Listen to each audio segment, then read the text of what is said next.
Then the Pharisees and Sadducees came, and, testing him, asked that he would show them a sign from heaven.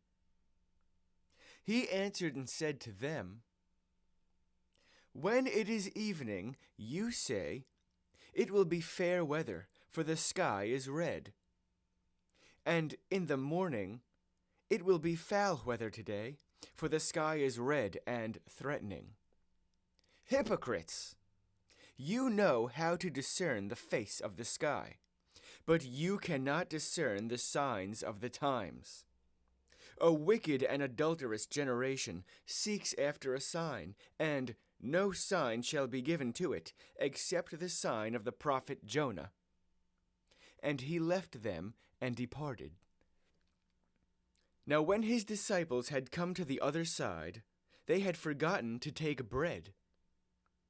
Then Jesus said to them, "Take heed, and beware of the leaven of the Pharisees and the Sadducees." And they reasoned among themselves, saying, "It is because we have taken no bread." But Jesus, being aware of it, said to them, "O you of little faith, why do you reason among yourselves, because you have brought no bread? Do you not yet understand or remember the 5 loaves of the 5,000, and how many baskets you took up? Nor the 7 loaves of the 4,000, and how many large baskets you took up? How is it you do not understand that I did not speak to you concerning bread? But to beware of the leaven of the Pharisees and Sadducees."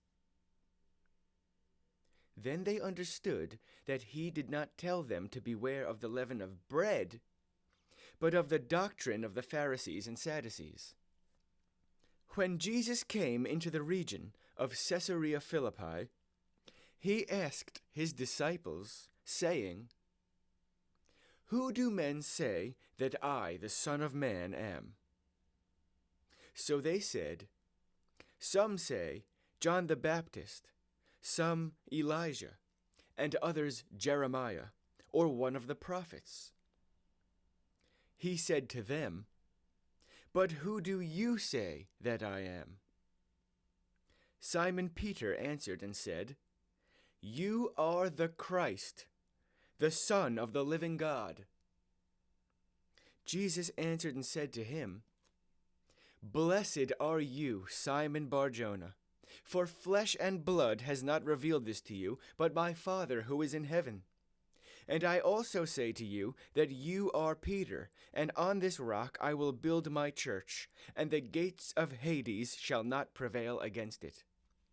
And I will give you the keys of the kingdom of heaven, and whatever you bind on earth will be bound in heaven, and whatever you loose on earth will be loosed in heaven."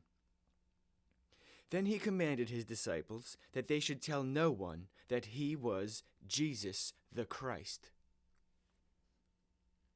From that time, Jesus began to show his disciples that he must go to Jerusalem and suffer many things from the elders and chief priests and scribes, and to be killed, and to be raised the 3rd day. Then Peter took him aside and began to rebuke him, saying, "Far be it from you, Lord, this shall not happen to you." But he turned and said to Peter, "Get behind me, Satan. You are an offense to me, for you are not mindful of the things of God, but the things of men." Then Jesus said to his disciples, "If anyone desires to come after me, let him deny himself and take up his cross and follow me. For whoever desires to save his life will lose it, but whoever loses his life for my sake will find it. For what profit is it to a man if he gains the whole world and loses his own soul? Or what will a man give in exchange for his soul? For the Son of Man will come in the glory of his Father with his angels, and then he will reward each according to his works. Assuredly I say to you, There are some standing here who shall not taste death till they see the Son of Man coming in his kingdom.